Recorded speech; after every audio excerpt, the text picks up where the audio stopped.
Hello everyone, my name is Brian Bourgeon and welcome to another video. In tonight's video, I'm going to be talking about the legendary, absolutely amazing, absolutely incredible, absolutely thrilling Ambetter Hell 400. The 260 lap race, the 400 mile lap race was absolutely incredible, and it will most certainly, in my opinion, definitely will go down as the best race of the 2024 season, of the year in motorsports this whole year, and arguably one of the best races of the decade. It was a true all-time classic. It was incredible. It had 4-3 wide side-by-side racing throughout. It had multi-group racing. You had drivers playing with the throttle, off throttle time. It was incredible. It was just like late 2000s, 2010 type super speed racing at its finest. It was beautiful to watch. It was incredible. And the racing, again, the entire race was absolutely incredible.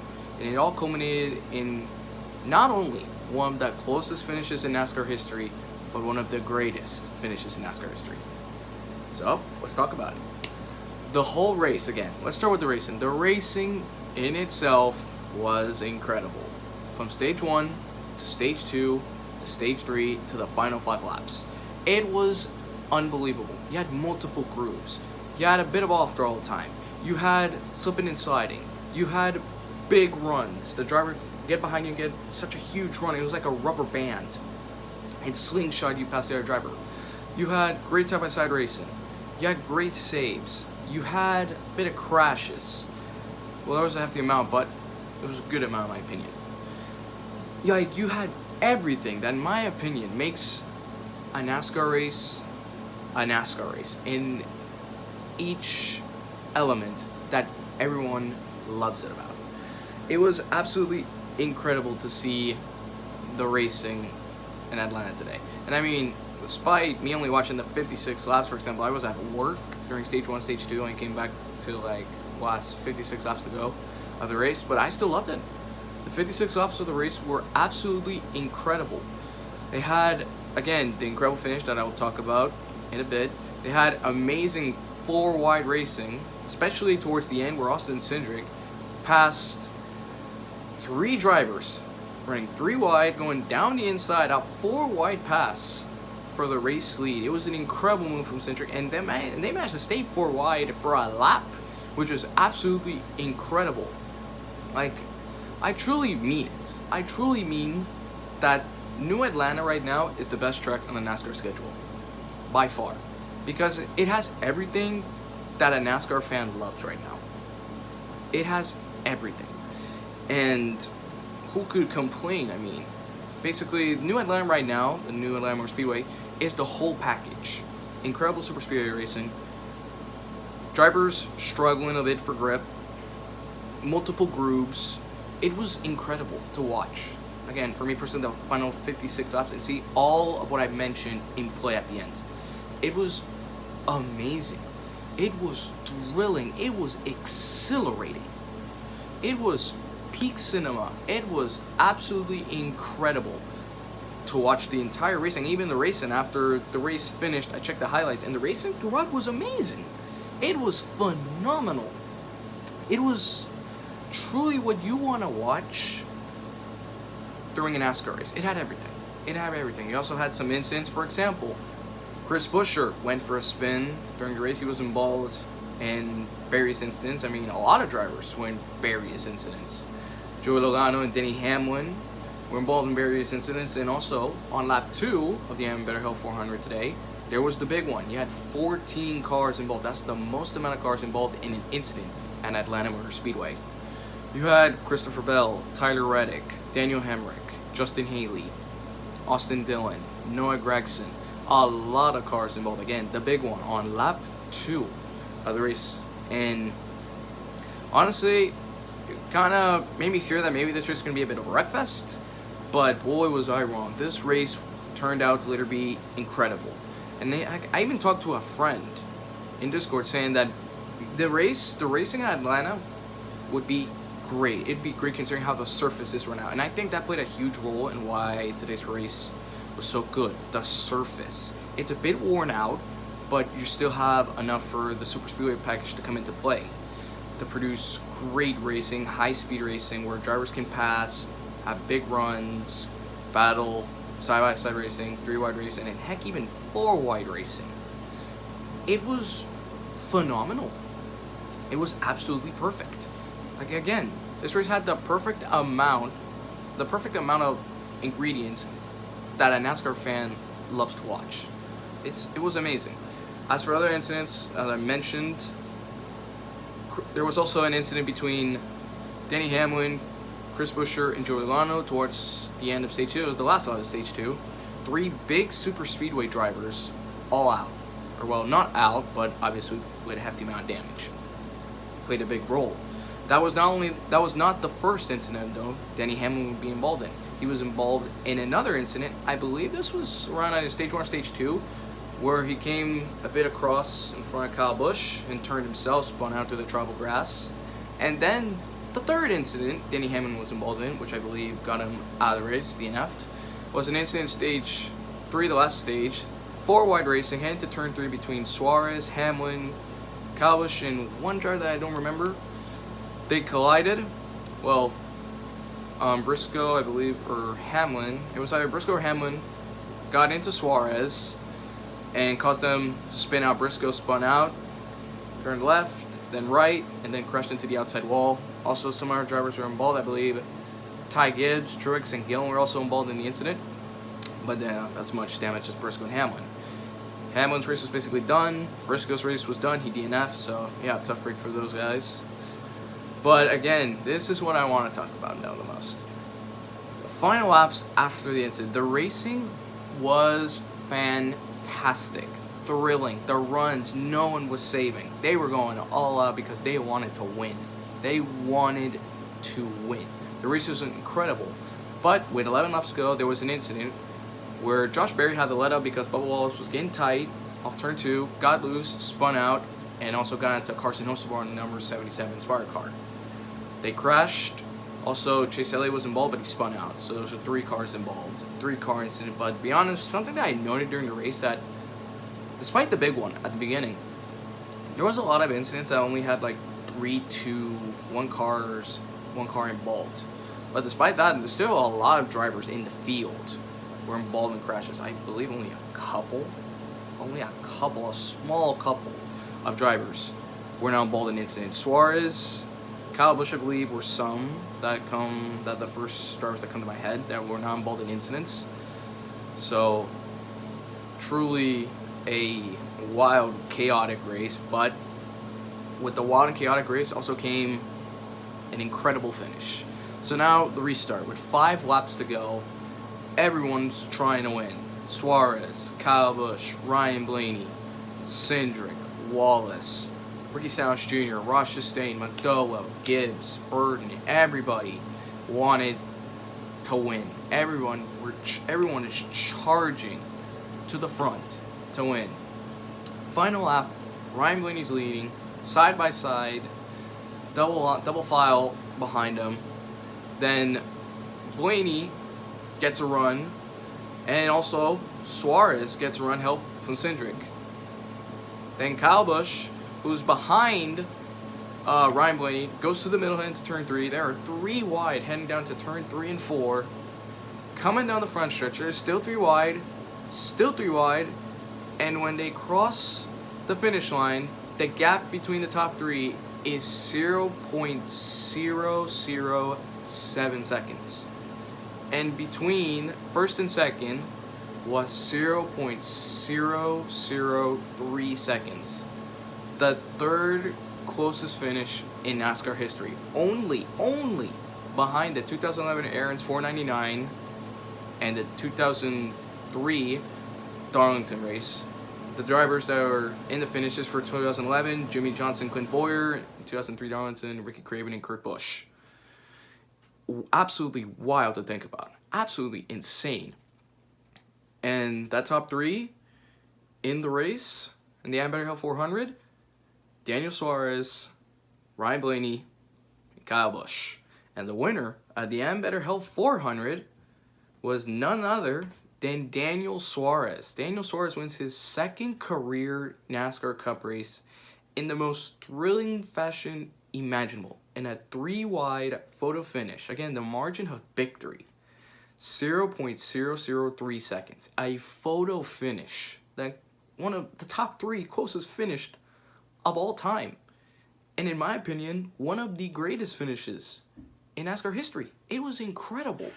Not only seeing the move from Kyle Busch to go through the middle between Blaney and Suarez, not only were for Suarez making the outside line work to win the race, but in my opinion, for how clean it was. Again, there was no contact between the top 3, maybe a little bit, but no contact. They kept it clean, and it was a beautiful 3-wide photo finish. And again, one of the greatest finishes in NASCAR history. It was absolutely amazing. It was brilliant. It was peak cinema. It was absolutely glorious to see 260 laps of consistently pure, amazing, incredible racing. It was incredible. It was absolutely amazing. This race was, again, the best race of the year. Honestly, one of the best races of the decade in motorsports. Because it was amazing. And you had a lot of different leaders, too, at the time. Drivers like Suarez, Blaney, Kyle Busch, Cindric, Wallace, Stenhouse, Chastain, Truex, Hamlin, Gilliland. So many drivers led laps. And there were a lot of lead changes, too. I believe there were around 50 to 49 lead changes this race, which is the new track record at Atlanta Motor Speedway. It's incredible. It was absolutely incredible. This was an historic race. And not only was it historic, it was incredible. It was the true high peak of NASCAR. This race was truly incredible. And I may be underestimating that, as crazy as that sounds. The amount I've been speaking so high of this race, I feel like I'm speaking it as high as it deserves. This race was absolutely unbelievable for how amazing it was. The finish, the 260 laps of incredible racing. And again, this race also completed in its original distance. 260 laps, 400 miles. We never went to overtime. It was clean to the end. The final, well, granted, there was some contact throughout the field in the final lap, but I mean, that's how it goes nowadays. But it was amazing. No one wrecked during the final 5 laps. No one wrecked. There were some quick saves, but obviously they were really thrilling to watch. And the racing, again, the last final laps was absolutely thrilling to watch. Again, there were so many incredible moments of amazing racing throughout the Amber Hill 400. I could be talking all night about how amazing this race was because it truly deserves it. This race was absolutely phenomenal, and I encourage every single person who's watching this video to watch that race. It was absolutely amazing, and you will love it. I promise you, you will love it. It was an absolutely incredible race from lap 1 to lap 260. Just absolutely phenomenal. Absolutely phenomenal. Incredible. It was incredible. Now let's go on to the race results. Daniel Suarez wins the Amateur Hill 400, clinching his spot into the NASCAR playoffs. 2 races, 2 different winners, both Chevys. Pretty cool as a Chevrolet fan to see. Pretty dang cool. Second place, Ryan Blaney, only 0.003 seconds away from his first win of the 2024 season. Like, this close. Kyle Busch finishes third, only 0.007 seconds away from also punching his ticket into the 2024 NASCAR playoffs. Like, it's a game of inches. Motorsports are games of inches. And tonight's finish in the Amber Hill 400 proved that. It was incredible. Fourth place, Austin Cindric. So Austin Cindric, again, ran a really good race. I believe he led a great amount of laps. I believe he led around 32 laps. So really good race for Cindric. Showed great speed. I believe he showed great speed as well in the Daytona 500. So a solid start to the year for Cindric. Granted, he didn't get the finish. He would have won the 500, but he did finish P4 here in Atlanta. Good result. And he's been pretty good here, so he could potentially win here by the end of this year. So who knows? 5th place, Bubba Wallace. Bubba Wallace has been really good these 2 races. Top 5 in the Daytona 500, top 5 in the Better Hill 400. The only driver to not only have 2 top 10 finishes this year, but also the only driver to have 2 top 5 finishes this year, Bubba Wallace. A great start to the year for Bubba Wallace. Definitely a lot to be proud of these first 2 races, and hopefully he'll be keeping the momentum up heading to, I believe, Las Vegas next weekend. 6th place, Ricky Stenhouse Jr. A good race from Ricky as well. Raced well, led a lap, and got home 6th place. Good finish. 7th, Ross Chastain. Chastain also had a great race too. Ran really solid. Team Trackhouse, 1st and 7th. Great result for the team. Definitely a lot to look up for. Great year so far. I mean, they've done well. Granted, it's only 2 races in, but they've showed great speed so far in these 2 races. So hopefully, again, heading to Las Vegas, they can keep the momentum up. Again, not a super speedway now. They'll be heading into intermediate tracks. So let's see if they can keep this momentum up. 8th place, pole sitter Michael McDowell. McDowell also ran a good race. I believe led some laps. Not 100% sure on that, but he did lead some laps. Chris Buescher finished 9th. Ty Gibbs finished 10th. Harrison Burton finished 11th. I believe he was involved in the big one. So, pretty solid recovery, I'd say. A good recovery to come home with 11th place. A much needed, in my opinion. Well, for one, for him to finish now one of these super speedway races is a goal in itself. But a solid result, top 12. Good result for Harrison Burton. 12th place, Martin Truex Jr. He also led some laps. I believe he led 9 laps. Yes, he did lead 9 laps to be exact. Corey LaJoie finished 13th. Kaz Grala finishes 14th. A good result from Kaz Grala again for Rick Ware Racing. Top 15. Really good stuff. 15th, Chase Elliott, who was involved in the spin after, I believe, yes, this was in stage 3, where he got bumped by Ross Chastain, spun out. But nonetheless, came back to finish in 15th. Solid result. Ryan Preece finishes 16th. William Byron 17th. Daniel Hemrick 18th. Carson Hocevar 19th. Unfortunate, he was running in the top 10 late before the last caution, but unfortunately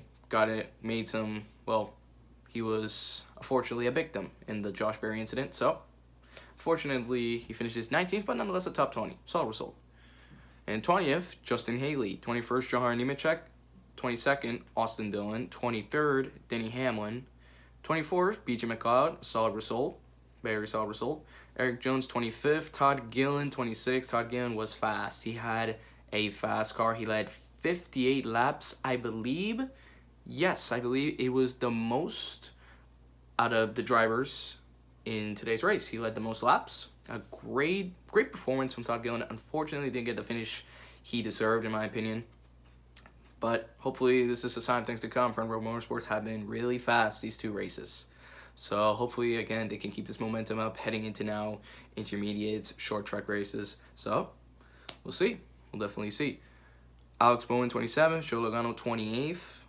Joey Logano's not had the best first 2 races. I believe he's around 33rd and 36th right now in the point standing. So not a good start for Joey Logano. Josh Berry, 29th. Tyler Reddick, 30th. Chase Briscoe, 31st. Kyle Larson, 32nd. Brett Keselowski, 33rd. Christopher Bell, 34th. Shane Smith, 35th. Noah Gragson, 36th. And Josh Williams, 37th. Last place. So, some final thoughts on the Better Hill 400. Race of the year. By far. Race of the year. Arguably, maybe race of the decade for NASCAR. It was truly an incredible race. It was NASCAR's Mona Lisa for the 2024 season. It was the best race for NASCAR in the whole 2024 season. We're only 2 races in, but I really doubt this race gets topped. I really, really doubt it. Nothing is going to be at this race's level. Nothing. Not Kansas, not Charlotte Motor Speedway, not Daytona, not Talladega, nowhere else. Nothing's going to be better than the 2024 Mid-Ohio 400. Nothing. The racing was amazing. A bit of chaos was, in my opinion, the perfect amount. Not too much. It was good. The battles were incredible. The passes were insane to watch. The runs were shocking to see how big they were.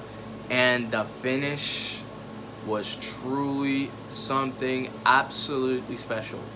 Only 7 1,000ths of a second separated the top three. That's arguably, I think, the closest finish between first and third in motorsports history. It was absolutely incredible. And again, in my opinion, one of the greatest finishes in NASCAR history. And thankfully, I managed to watch the last 56 laps and arguably the best laps of the whole race. It was special. It was truly special, and I'm thankful that I managed to watch the final laps of this incredible race. So, thank you all for watching. Please like, please subscribe, as that would mean a lot to me, and I hope you all enjoyed tonight's video, and I will see you all next week at Las Vegas Motor Speedway. Bye-bye.